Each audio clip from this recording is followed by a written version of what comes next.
শক্তি এক অত্যন্ত বিচিত্র বস্তু, বা বলতে পারেন অনুভূতি। পিতা সবসময় চান যেন তিনি তার শক্তি, যদি আপনি সুপাত্র হন আর আপনাকে শক্তি দেওয়া হয়, তাহলে আপনি সেই শক্তির গুরুত্ব বুঝবেন, কোথায় সেই শক্তি প্রয়োগ করা উচিত সেটা বুঝবেন। আর এটা যেহেতু অর্জন করা শক্তি হবে, সেই শক্তির অপব্যবহার হবে না।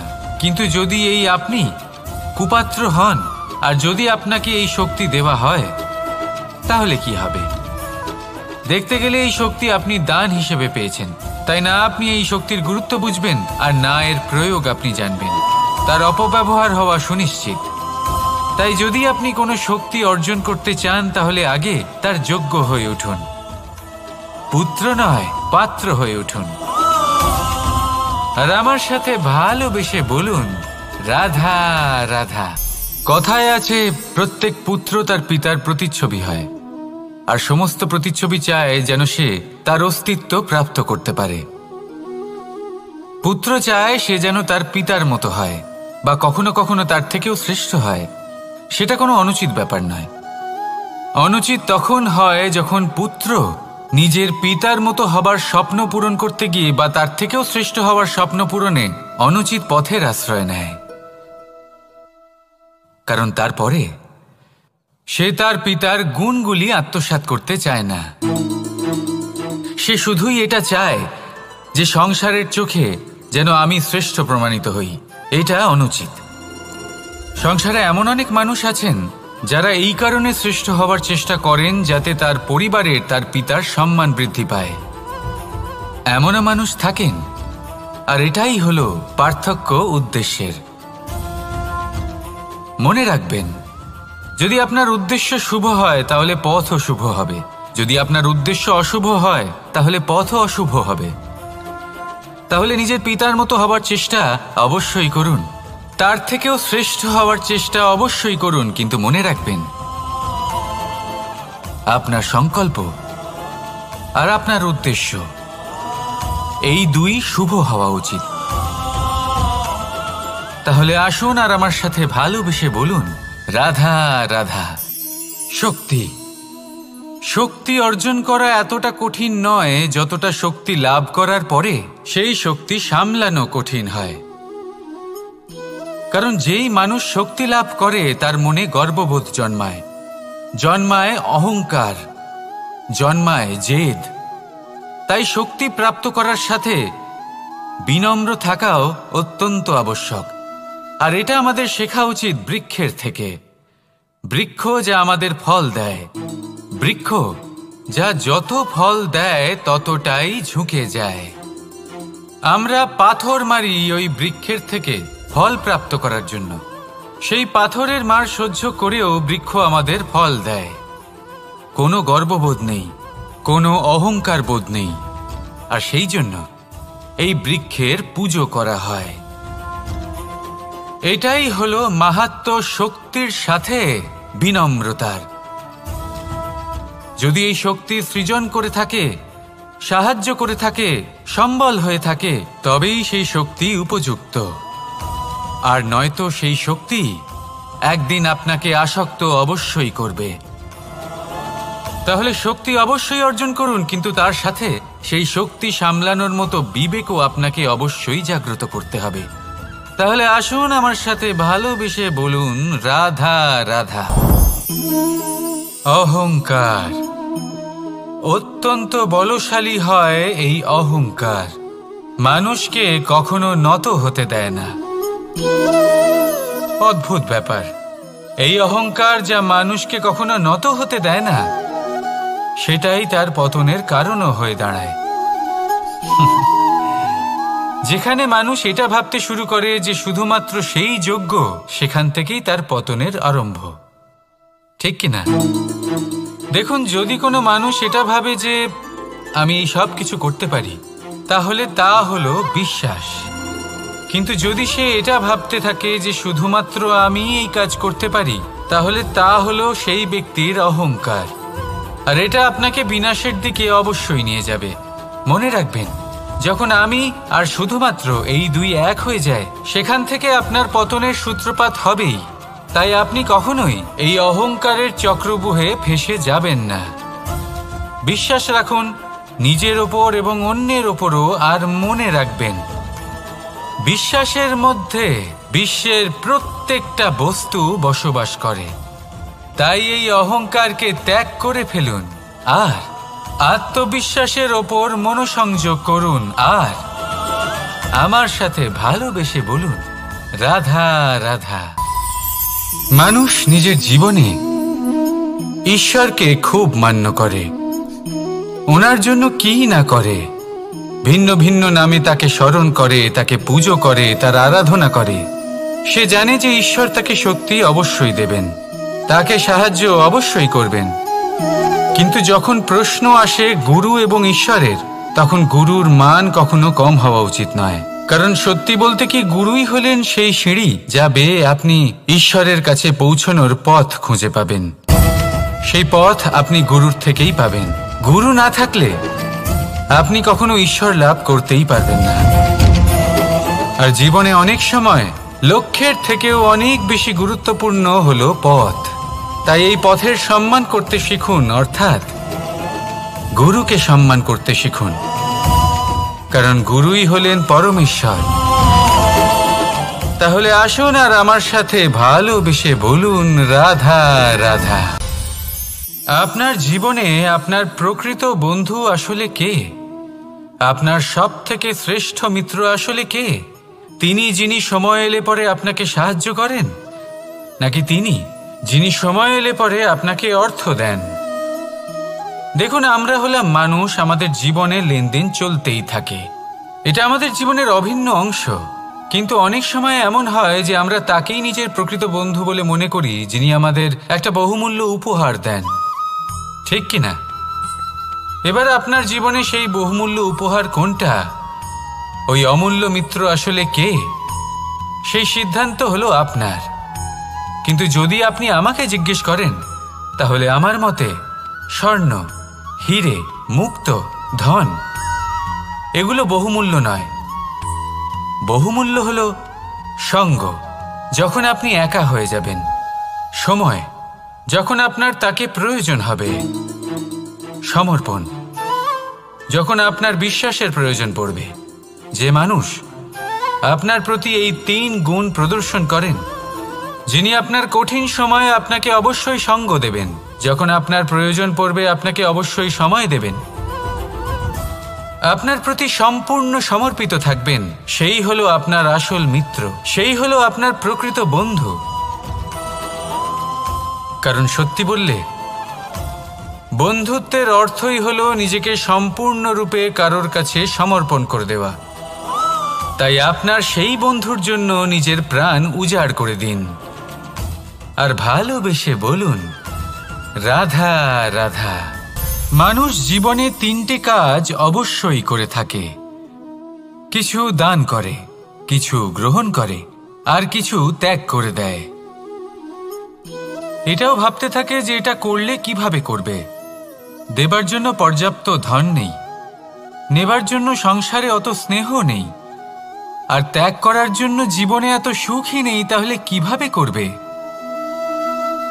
আসলে আমরা বস্তুগত চাহিদা অর্জনে এত ব্যস্ত হয়ে পড়ি যে আমরা বুঝতেই পারি না যে কি নেবার আছে, কি দেবার আছে, আর কি ত্যাগ করার আছে। তাহলে আজ আমি আপনাকে বলেই দিই, মনে রাখবেন এই 3টে গুরুত্বপূর্ণ গুণ, 3টে গুরুত্বপূর্ণ কথা।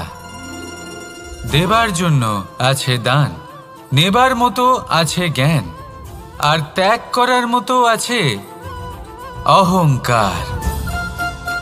যখন আপনি দান করতে শিখে যাবেন, জ্ঞান অর্জন করার শক্তি আপনা থেকেই আপনার মধ্যে চলে আসবে। আর যখন এই জ্ঞান আপনার মধ্যে প্রবেশ করবে, অহংকার আপনা থেকেই আপনার থেকে দূরে চলে যাবে। যে ব্যক্তি এই 3-এর মধ্যে ভারসাম্য বজায় রাখতে পারে, তার বর্তমান, ভূত, ভবিষ্যৎ, লোক, পরলোক সব কিছু শুধরে যায়। যেই দিন আপনি দান করতে শিখে যাবেন, জ্ঞান আহরণ করতে শিখে যাবেন, অভিমান ত্যাগ করতে শিখে যাবেন, আপনার সর্বশক্তিশালী, সর্বশক্তিমান পরমেশ্বরেরও প্রয়োজন পড়বে না। কারণ তখন ঈশ্বর আপনার মধ্যেই বাস করবেন। তাহলে আসুন আর আমার সাথে ভালোবেসে বলুন, রাধা রাধা। জীবনে অনেক সময় সমস্যা আমাদের চারদিক থেকে ঘিরে ফেলে। এই সমস্যা নানান ধরনের হতে পারে। আর্থিক সমস্যা হতে পারে, পারিবারিক সমস্যা হতে পারে, কোনো সম্পর্ক নিয়ে সমস্যা হতে পারে, কখনো কোনো দৈনিক সমস্যা হতে পারে, কখনো কোনো দ্বন্দ্ব হতে পারে, অনেক সমস্যা হতে পারে। কিন্তু যখনই কোনো সমস্যা আসে, আমাদের মনে তার জন্য একটা উত্তর অবশ্যই থেকে থাকে, যা আমাদের অন্তরে রয়েছে। একে আমরা বলি আত্মা। আত্মা হলো পরমাত্মারই রূপ, আর পরমাত্মা তা কখনোই কিছু অনুচিত চাইবে না, তাই তো? এই আত্মা খুব ভালো করে জানে যে কোনটা উচিত আর কোনটা অনুচিত। যদি আসল বিষয়ের কথা বলি, তাহলে আপনাকে নিজের মনকে বুঝতে হবে, কারণ আত্মা তো পরমাত্মা থেকেই আসে। কিন্তু এই মন মানুষ জন্ম থেকেই প্রাপ্ত করে, যার বিকাশ হয় এই সংসারকে দেখে। যেদিন আপনার এই মন আর আপনার এই আত্মা এই দুই এক হয়ে যাবে, আত্মসাৎ হয়ে যাবে, সেদিন আপনার জীবনে না কোনো সমস্যা থাকবে, না কোনো ঝঞ্ঝাট থাকবে, না কোনো সংকট থাকবে। কারণ আপনার কাছে সেই সমস্ত সমস্যার, সমস্ত বিপদের সমাধান থাকবে, আর তাও আপনারই অন্তরে। তাহলে আসুন আর আমার সাথে ভালোবেসে বলুন, রাধা রাধা। ভক্তি আর শক্তি, এই দুইয়ের মধ্যে সম্পর্ক অত্যন্ত সরল। মানুষ ভক্তি করেন যাতে তিনি শক্তি লাভ করতে পারেন, আর শক্তি লাভ করার পরে ভক্তিভাব ভুলে যান, আর শক্তির প্রতি আসক্তিতে মত্ত হয়ে যান, আর সেখান থেকেই তার বিনাশ শুরু হয়। কেন? কারণ ভক্তির দ্বারা প্রাপ্ত শক্তি অন্য কারোর হিতের জন্য ব্যবহার করতে হয়, অন্য কারোর মঙ্গল করার জন্য ব্যবহার করতে হয়, কারোর বিনাশের জন্য নয়। এবার যদি আমি আপনাদের একটা উদাহরণ দিয়ে বোঝাই, তাহলে কোদাল দিয়ে আমরা মাটি কোপাতে পারি, একটা গর্ত খুঁড়তে পারি, যাতে একটা নতুন বৃক্ষ জন্ম নিতে পারে। একটা বৃক্ষ যা অন্য জীবকে ফল প্রদান করবে, যাত্রীদের ছায়া প্রদান করবে। কিন্তু এই কোদালের ব্যবহার যদি আমরা অন্য কারোর ক্ষতি করার জন্য করি, তাহলে ক্ষতি শুধুমাত্র আমাদেরই হবে। তাই জীবনে যদি আপনি কোনো শক্তি লাভ করেন, হয়তো ভক্তির দ্বারা বা অন্য যেখান থেকেই হোক, তার সদ্ব্যবহার করতে শিখুন, নয়তো এই প্রাপ্ত শক্তি আপনার পতনের কারণ হয়ে দাঁড়াবে। তাহলে আসুন আমার সাথে ভালোবেসে বলুন, রাধা রাধা। বরদান অত্যন্ত বিচিত্র এক বিষয়, কিন্তু দেখতে গেলে এই বরদান কি না করতে পারে। এক দরিদ্রকে রাজা বানিয়ে দিতে পারে, একজন দুর্বলকে এই সংসারের সবথেকে শক্তিশালী ব্যক্তি বানিয়ে দিতে পারে। কিন্তু আমরা ভুলে যাই এক অত্যন্ত গুরুত্বপূর্ণ কথা। বরদান এই শব্দের শেষে দান লুকিয়ে রয়েছে। এই দান কথাটা অত্যন্ত গুরুত্বপূর্ণ। আমাদের মনে রাখা উচিত এই বরদান আমরা দানে পেয়েছি, আর তাই তার সম্মান করা উচিত, কখনোই অহংকার করা নয়। আর যে ব্যক্তি বরদান পেয়ে অহংকার করেন, তার যা ক্ষতি হয় তা হলো এই বরদান তার থেকে কেড়ে নেওয়া হয়। বর অর্থাৎ শ্রেষ্ঠ, অর্থাৎ বরদানের অর্থ হলো একটা শ্রেষ্ঠ দান, এবং তার ব্যবহার যদি আপনি কারোর ক্ষতি করার জন্য করেন, তাহলে ক্ষতি শুধুই আপনার হবে। তাহলে এই বরদানের সম্মান করুন, উচিত পথে চলুন, আর উচিত উদ্দেশ্য নিয়ে এর ব্যবহার করুন, সব কিছু ভালোই হবে। তাহলে আসুন আর আমার সাথে ভালোবেসে বলুন, রাধা রাধা। পিতা আর পুত্রের সম্পর্ক অত্যন্ত মধুর হয়ে থাকে। পিতা স্বপ্ন দেখেন, তাকে পূর্ণ করার সকল সম্ভাব্য চেষ্টা করেন, কিন্তু তাও অনেক সময় ওনার স্বপ্ন অপূর্ণ থেকে যায়। তখন পিতা ভাবেন যে স্বপ্ন উনি পূর্ণ করতে পারেননি, ওনার সন্তান তা অবশ্যই পূরণ করবে। যে স্থানে উনি কখনো পৌঁছতে পারেননি, সেই স্থানে ওনার পুত্র অবশ্যই পৌঁছবে। পিতা নিজের সন্তানের ভবিষ্যৎ নিয়ে সেই স্বপ্ন দেখেন, আর যখন সেই সন্তান সামনে এগোতে থাকে তখন তার দুঃখ হয় না, বরং গর্ব হয়। ওনার ভালো লাগে এটা দেখে যে ওনার সন্তান অনেক উন্নতি করছে। কিন্তু যখন সন্তান নিজের অভিভাবকের শক্তি দেখে, তার যশ দেখে হিংসা করতে থাকে, সমস্যা সেইখানেই শুরু হয়। সেই জন্য সকল সন্তানকে এটা মনে রাখতে হবে। দেখুন, পুত্র হবার সুবাদে, এক সন্তান হবার সুবাদে এটা হলো আপনার অধিকার যে আপনি আপনার পিতার থেকে বেশি উন্নতি করবেন। আপনার পিতাও এটাই চান, কিন্তু সুস্থভাবে এটা করুন।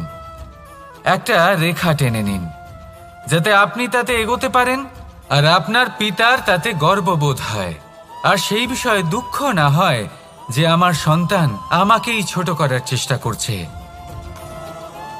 ইতিহাস সাক্ষী রয়েছে, যে মানুষ অন্য কাউকে ছোট করার চেষ্টা করেছেন সেই মানুষই ছোট হয়ে গেছেন। আর আমার মনে হয় না আপনি এটা চান, কারণ কোনো একদিন আপনিও কারোর পিতা হবেন। আসুন আমার সাথে ভালোবেসে বলুন, রাধা রাধা। সাথী।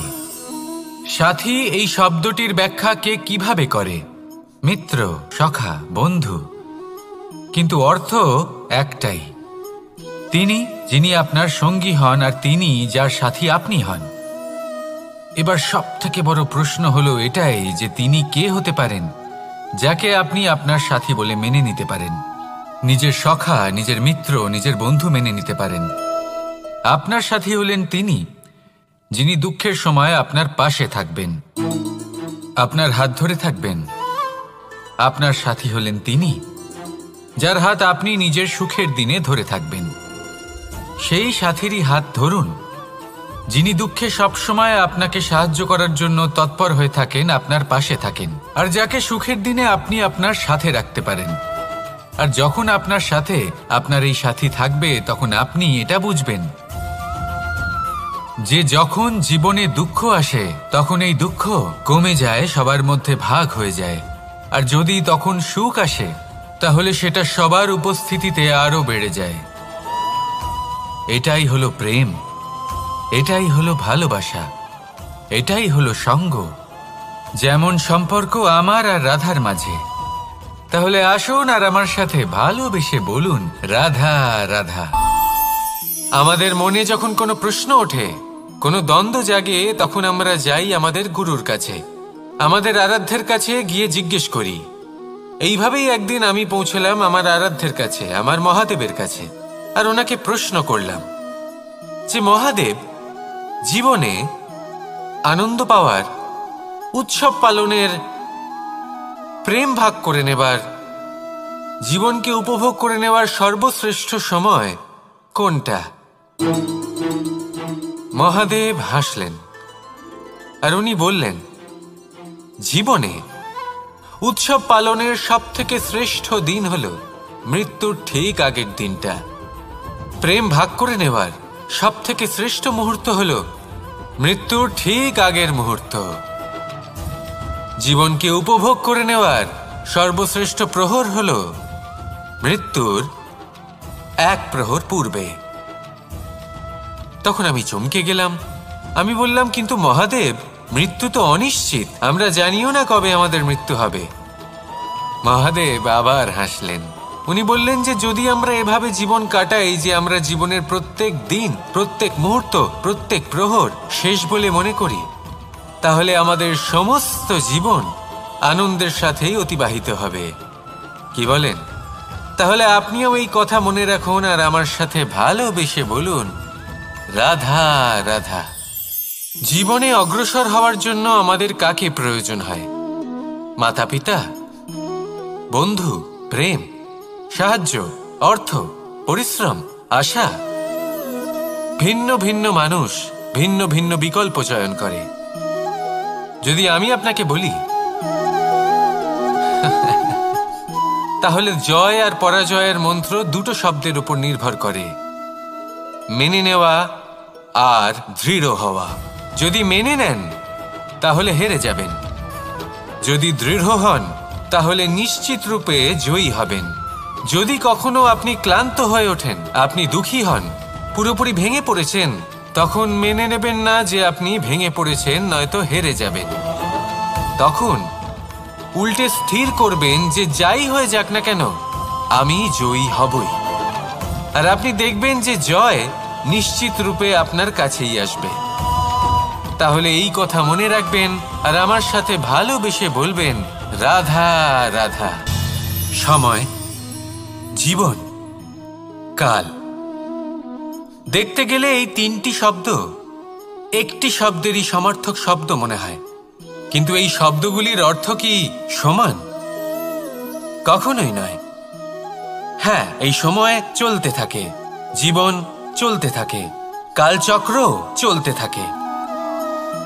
এই সময় কেটে যায়, কিন্তু এই জীবন একে যাপন করতে হয়। কি বলেন? এই জীবনে কিছু করুন বা কিছু না করুন, জীবন এমনি কেটে যাবে, আপনি জানতেও পারবেন না। কিন্তু সেটা আমাদের উদ্দেশ্য নয়, একে যাপন করতে হবে। এই জীবনে প্রেরণা পেতে শিখুন, প্রেরণা দিতে শিখুন, আহ্বান গ্রহণ করতে শিখুন, আহ্বান জানাতে শিখুন, মহান কাজ করতে শিখুন, ধন্যাত্মক বোধ জাগিয়ে তুলুন। জীবন অতিবাহিত করার অর্থ কি তা আপনি শিখে যাবেন। কারণ সময় কেটে যায়, সমস্ত যুগ কেটে যায়, কিন্তু জীবনের রীতি জীবন কাটিয়ে দেওয়া নয়, জীবন যাপন করা। এই জীবন সম্পূর্ণরূপে অনুভব করতে হবে, নতুন পথ বানাতে হবে। এবারে যদি এই জীবন বাঁচার সময় একবার ভেবে দেখুন, যদি মনে প্রেম থাকে, সদ্ভাবনা থাকে, তাহলে কি হবে? এই জীবনকে বাঁচার অনুভূতিটাই অন্যরকম হয়ে যাবে, একটা আনন্দময় অনুভূতি লাভ করবেন। তাহলে এটাই করুন আর আমার সাথে ভালোবেসে বলুন, রাধা রাধা। আপনি কি কখনো কোনো জলের ধারা দেখেছেন? তার সামনে যতই মাটি থাকুক না কেন, যতই কাদা থাকুক না কেন, যখন এই জলের ধারা বইতে আরম্ভ করে দেয়, তখন এই কাদাকে নিজেই ধুয়ে নিয়ে যায়। ওই কাদাকে ধুয়ে দেয় এবং নিজের পথ নিজেই তৈরি করে নেয়। তাহলে আপনিও এরকম জলের মতো হয়ে উঠুন। যদি হয়ে উঠতে পারেন, তাহলে নিজের মনের, নিজের ভাবনার, নিজের জীবনের যত অনাবশ্যক তত্ত্ব আছে, অনুপযোগী অংশ রয়েছে, অর্থাৎ অপরিষ্কার অংশ রয়েছে, তা নিজে থেকেই নির্মল হয়ে উঠবে। আর যেরকম জলের ধারা কখনো থেমে থাকে না, সব সময় বয়ে চলে, সেইভাবে আপনিও কখনোই থামবেন না, সবসময় বয়ে চলুন, এগোতে থাকুন।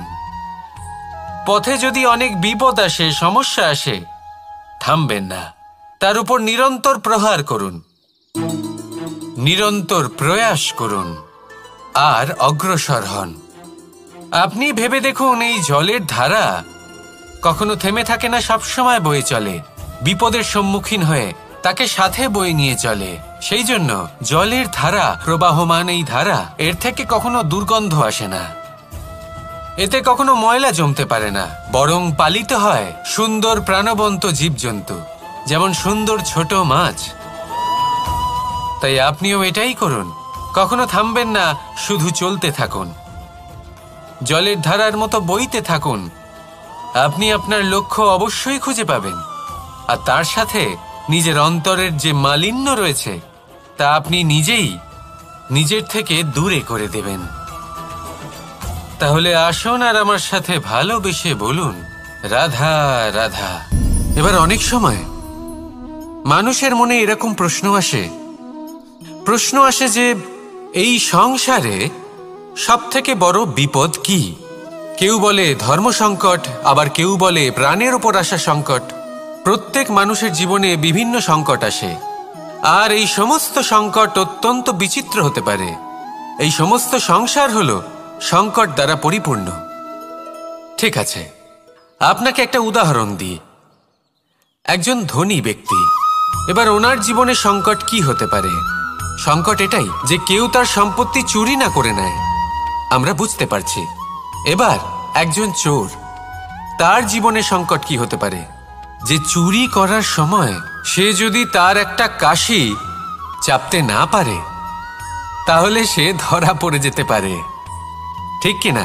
আবার অনেক সময় এমনও হয় যে যার জন্য আমি সংকট সেও আমার কাছে সংকট, যেমন এই পরিস্থিতিতে। দেখুন, সংকট হলো সংকট, এ তো জীবনে থাকবে, কিন্তু এর সম্মুখীন কিভাবে হওয়া যায়? খুব সরল, সব এটার ওপর নির্ভর করে, মনের ওপর। এই মনকে নিয়ন্ত্রণ করলে সব ঠিক থাকবে। এবার যদি ধনী ব্যক্তি মনকে নিয়ন্ত্রণ করে ফেলেন, নিজের অর্থের ব্যবহার শুভ কাজের জন্য, সমাজের সেবার জন্য বিকাশ করতে করেন, ওই অর্থকে একত্রিত করে না রাখেন, তাহলে চুরির সমস্যা, এই সংকট সেখানেই কেটে যাবে।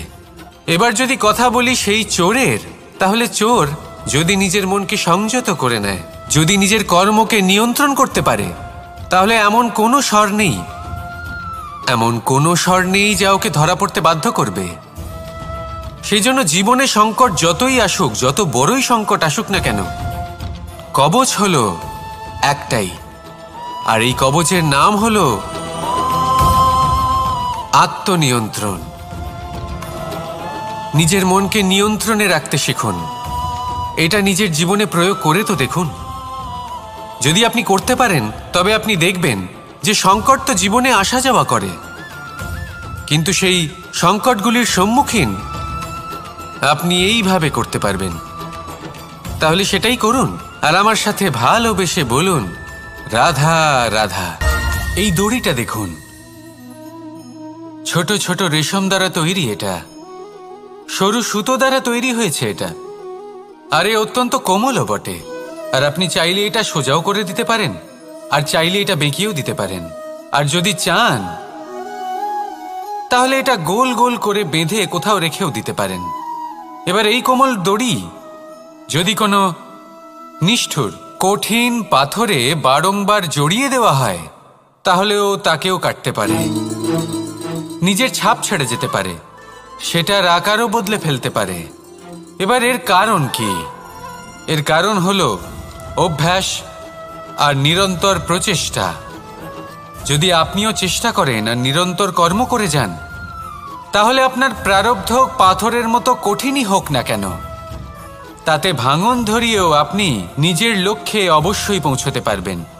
একটা গুরুত্বপূর্ণ কথা মনে রাখবেন, সুকর্মের অভ্যাস আর নিরন্তর প্রয়াস, এই হলো সাফল্যের মন্ত্র। তাহলে জীবনে এই মন্ত্র আনুন, আর আমার সাথে ভালোবেসে বলুন, রাধা রাধা। বসন্ত ঋতু, এই সময় মন আনন্দে ভরে থাকে, এমন মনে হয় যেন আমরা আকাশে বিচরণ করতে চলে যাই, কিন্তু সেটা তো সম্ভব নয়। সেই জন্য হয়তো আমরা ঘুড়ি ওড়াই, এই ঘুড়িকে নিজেদের প্রতিরূপ মনে করে। এবার অনেক মানুষ আছেন যারা ঘুড়ি ওড়ান, কিন্তু এই কর্মের সারমর্ম কি সেটা কজন বুঝতে পারেন?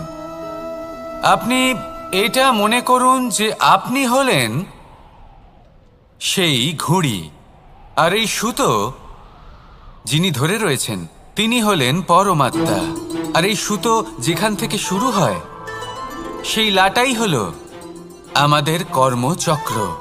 এবার আপনি নিজেই অনুমান করুন যে এই উড়ান কার ওপর নির্ভরশীল? পরমাত্মার ওপর আর আপনার কর্মের ওপর।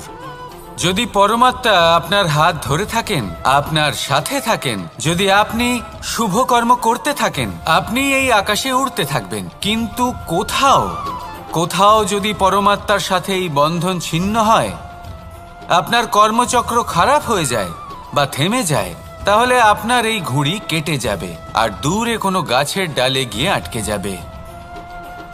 তাই শুধুমাত্র ঘুড়ি ওড়াবেন না, তার থেকে শিখুন, পরমাত্মার সাহচর্যে থাকুন, সবসময় শুভ কর্ম করতে থাকুন, আর সবসময় এই আকাশে উড়তে থাকুন।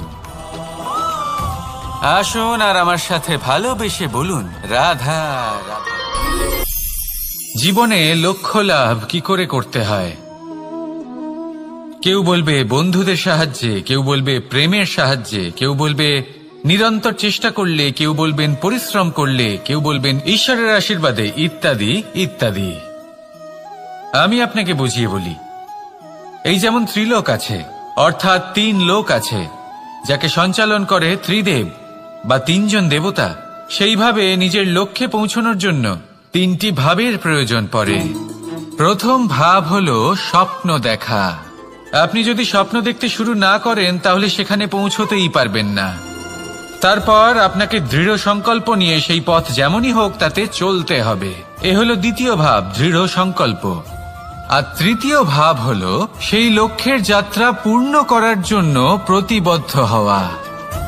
তাই যদি আপনি স্বপ্ন দেখতে পারেন, দৃঢ় সংকল্প দ্বারা পথ যতই কঠিন হোক না কেন তাতে চলতে পারেন, আর সেই লক্ষ্য লাভের যাত্রা পূর্ণ করার জন্য প্রতিবদ্ধ হতে পারেন, তাহলে আপনি নিশ্চিত রূপে আপনার লক্ষ্য লাভ করতে পারবেন। তাই আপনি এটাই করুন আর আমার সাথে ভালোবেসে বলুন, রাধা রাধা।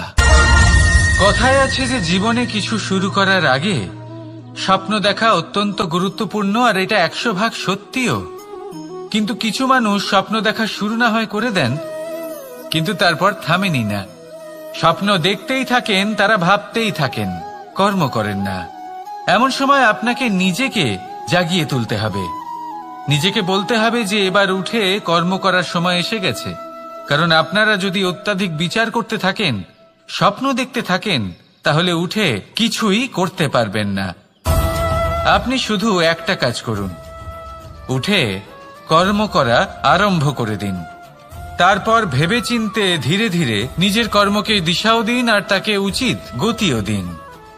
কারণ এটাই হলো সাফল্যের মূল মন্ত্র।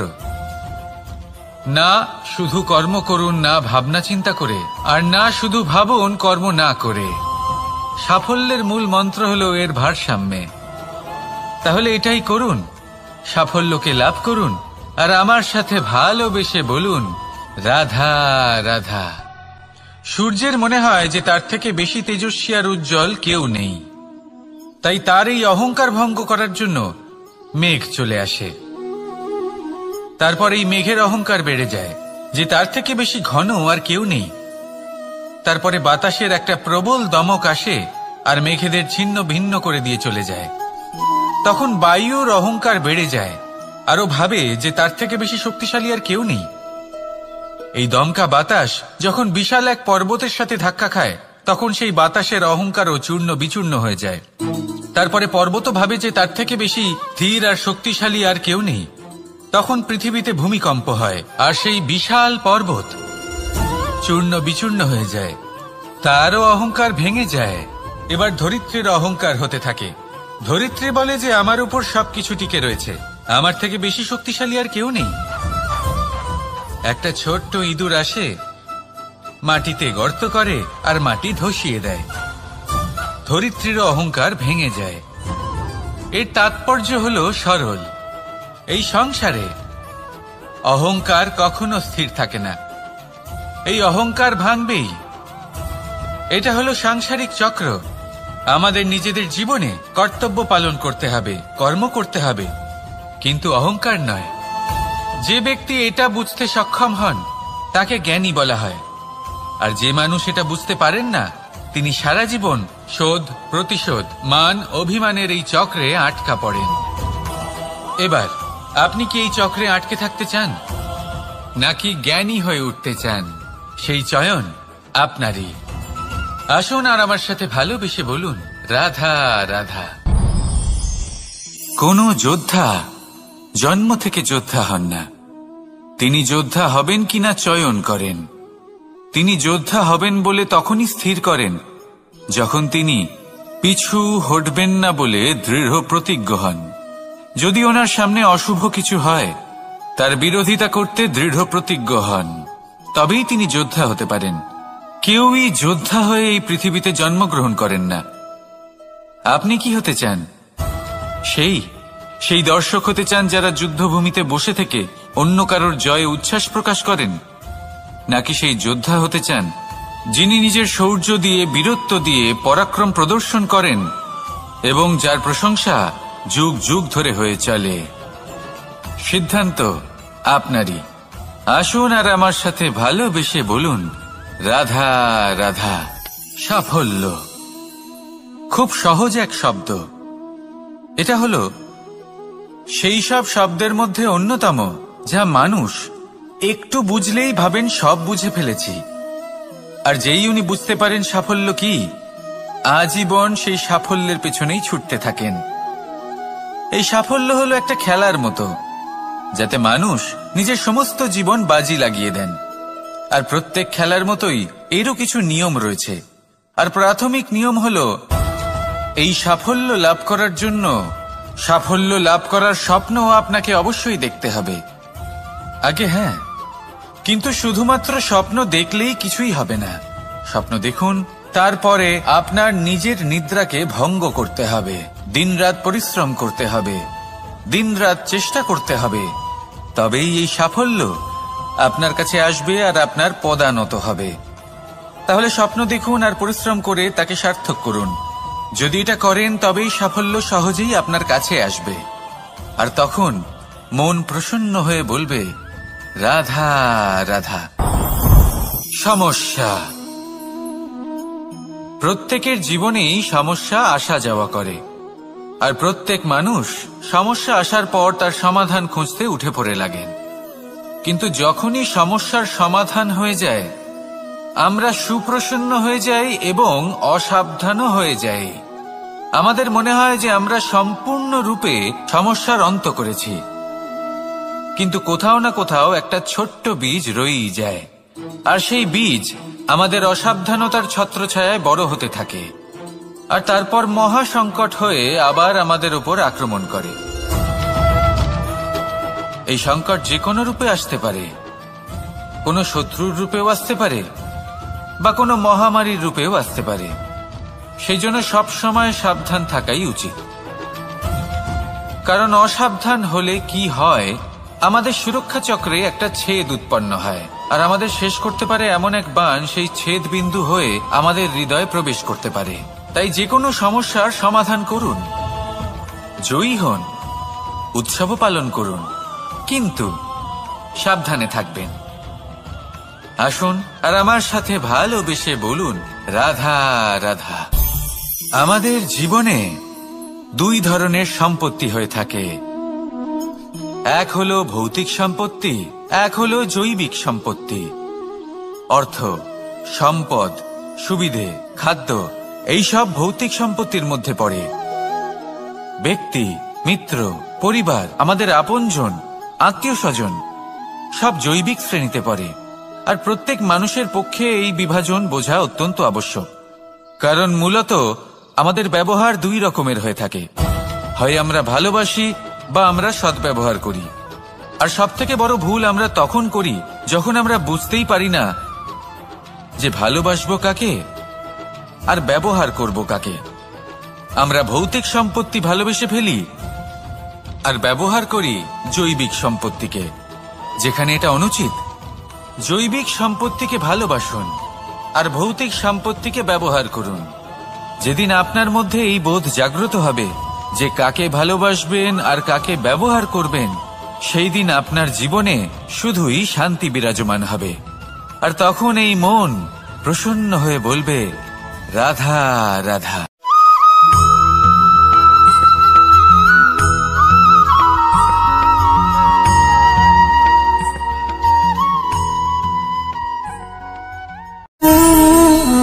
সঞ্চয়। মানুষের যখন থেকে বোধ বুদ্ধি হয়, সঞ্চয় করতে আরম্ভ করে দেন। সঞ্চয় করতে থাকেন ভোজনের, সঞ্চয় অর্থের, সঞ্চয় শক্তির। নিজের জন্য করেন, নিজের পরিবারের জন্য করেন, নিজের স্ত্রীর জন্য করেন, সন্তানের জন্য করেন, সন্তানের সন্তানের জন্য সঞ্চয় করেন। সঞ্চয় করার জন্য ওনার কাছে অনেক কারণ রয়েছে, কারণ উনি এটা ভাবেন যে এই সঞ্চিত শক্তির জন্য কেউ ওনার কোনো ক্ষতি করতে পারবে না। মানুষ ভুলে যান একটা গুরুত্বপূর্ণ কথা, এই সত্য, উনি এই সংসারে খালি হাতেই এসেছিলেন আর এখান থেকে ওনাকে খালি হাতেই যেতে হবে। যা এখানকার তা এখানেই থেকে যাবে। আর যদি কিছু ওনার সাথে যায় তা হলো ওনার কর্ম, আর কিচ্ছু নয়। তাই যদি কিছু অর্জন করতে চান তাহলে শুভ কর্ম অর্জন করুন, আত্মশক্তি অর্জন করুন। কারণ পরলোকে এটাই হবে আপনার সম্পত্তি। তাহলে কি এটা আপনি অর্জন করতে চান না? আসুন আর আমার সাথে ভালোবেসে বলুন, রাধা রাধা। সদিচ্ছা। দেখতে গেলে 3 অক্ষরে তৈরি এই শব্দ, কিন্তু সমস্ত ত্রিলোক তার উপরেই আধারিত। আপনি এই সংসারে এসেছেন, তখন অবশ্যই শ্বাস নেবেন, কিন্তু তার বদলে আপনাকে কিছু তো দিতেই হবে। আপনার উপর নির্ভর করছে আপনি কি দেবেন। কি দেবেন এই সংসারকে, এই সমাজকে, নিজের পরিবারকে, আর তার বদলে কি নেবেন? যশ নাকি অপযশ? দেখুন, এক ছিল রাবণ, যে কিনা সমুদ্র পার করলো সীতাকে অপহরণ করার জন্য, আর এক ছিলেন রামচন্দ্র, যিনি সমুদ্র পার করেছিলেন, সেতু বানিয়ে গিয়েছিলেন সীতাকে ফিরিয়ে নিয়ে আসার জন্য। দুজনেই সমুদ্র পার করেছিলেন, শুধু পার্থক্য ছিল সদিচ্ছাকে বোঝার লক্ষ্যের। অনেক মানুষের যাত্রা একরকম হতেই পারে, কিন্তু আনন্দ তখনই লাভ করবেন যখন লক্ষ্য শুভ হবে, মহান হবে। এই লক্ষ্য দিয়ে এই সংসারের কল্যাণ হবে এবং মানুষের সম্মান হবে। যদি আপনার সংকল্প উচিত হয়, তাহলে আপনার লক্ষ্য উচিতই হবে, নয়তো শুধুমাত্র বিনাশ হবে। আর উচিত এটাই হবে যে বিনাশের হাত থেকে যেন নিজেকে বাঁচানো যায়, কি বলেন? তাই জীবনে যে লক্ষ্য স্থির করছেন, মনে রাখবেন তা যেন শুভ লক্ষ্য হয়। যদি এরকম হয়, তাহলে আপনার যাত্রা, আপনার জীবন দুটোই শুভময় হবে। আসুন আর আমার সাথে ভালোবেসে বলুন, রাধা রাধা। সুরক্ষা। এই সুরক্ষা আসলে কি? এটা কি কোনো কবচ নাকি কোনো সীমা? এই সুরক্ষা আসলে অন্য কিছু। আমাদের মাতা পিতা, আমাদের প্রিয়জন, আমাদের বন্ধু, এই সমাজ, আমাদের শুভাকাঙ্ক্ষী, আমাদের আত্মীয়, এনারা সবাই আমাদের জীবনে কোনো না কোনো ভাবে সুরক্ষা দিয়ে থাকেন, একটা কবচ দিয়ে থাকেন কোনো না কোনো রূপে। কিন্তু দেখতে গেলে আমাদের পরাক্রমের পথে, আমাদের বীরত্বের পথে, আমাদের সাহসের পথে এই সুরক্ষাই সব থেকে বড় বাধা হয়ে দাঁড়ায়। একবার ভেবে দেখুন, যদি আপনি কোনো সুরক্ষাই না পান, বা যদি আপনি এই সুরক্ষা ভেঙে বাইরে আসতে পারেন, তাহলে আপনার বীরত্ব চরম সীমায় পৌঁছে যায়। কেন? কারণ তখন আপনি জানেন যে এই সংসারের সম্মুখীন আমাদের নিজেদেরই হতে হবে। আপনি বুঝে যান যে শত্রুর সম্মুখীন এবার নিজের বলের দ্বারা, নিজের পরাক্রমের দ্বারা, নিজের সাহসের দ্বারা করতে হবে। আর তখন আমাদের মনের মধ্যে এই শক্তি জাগ্রত হয়। এই শক্তি অন্তরেই বসবাস করে, শুধু এটা চিনে নিতে হবে, একে জাগ্রত করতে হবে। আর এটা সুরক্ষা ভেঙে যাওয়ার পরেই সম্ভব হয়। আর যারা নিজের শক্তি সম্পর্কে জানেন,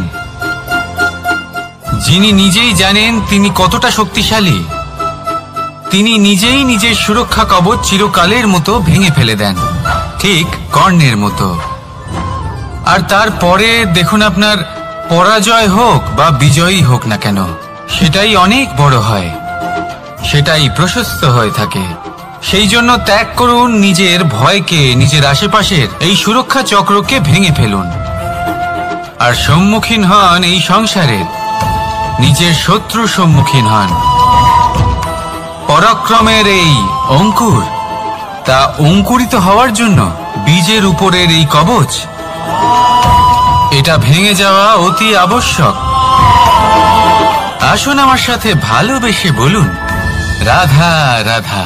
যখন আমরা হাঁটতে থাকি আর আমাদের পায়ে কাঁটা বিঁধে যায়, তখন মুখ দিয়ে আহ বেরিয়ে আসে, কান্না চলে আসে, আর অনেক সময় অভিশাপও বেরিয়ে আসে।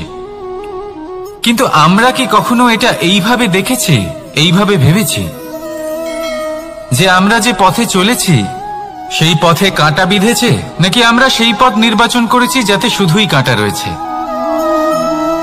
নাকি আমরা এভাবে ভেবে দেখেছি যে এই কাঁটা আমাদের কষ্ট দিতে এসেছে, নাকি এটা আমরাই বিছিয়ে রেখেছিলাম? সাবধান থাকা উচিত ছিল, কারণ কাঁটা বিঁধলে যন্ত্রণা হবে, চিৎকার করে ফেলতে পারি, মুখ থেকে অভিশাপও বেরিয়ে আসতে পারে। কিন্তু এই অভিশাপ শুধুমাত্র আমাদের তরফ থেকে অভিশাপ হয়, সামনের ব্যক্তিটির ওপরও নির্ভর করে। এবার সেই ব্যক্তি যদি এমন হয় যে ফুল আর কাঁটা এই দুই সমানভাবে গ্রহণ করতে পারে তার কাছে অভিশাপও বরদানে পরিণত হয়। শেষ পর্যন্ত ব্যাপারটা দাঁড়ায় ভাবনা, চিন্তা, দৃষ্টিভঙ্গির ওপর। কারণ আপনার এই ভাবনাই সত্যি হয়ে সামনে আসে।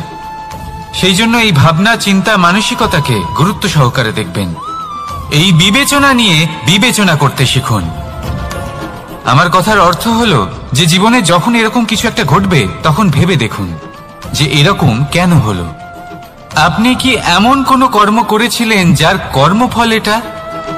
এমন কোনো কাজ যা অনুচিত ছিল, অসত্য ছিল, যা অভদ্রতার কারণ ছিল? ভেবে দেখা প্রয়োজন। দেখুন, ইচ্ছে হলো আপনার যে আপনি কি করতে চান। ভাবনা আপনার, সত্য আপনার, জীবন আপনার, সিদ্ধান্ত আপনার। আসুন আর আমার সাথে ভালোবেসে বলুন, রাধা রাধা।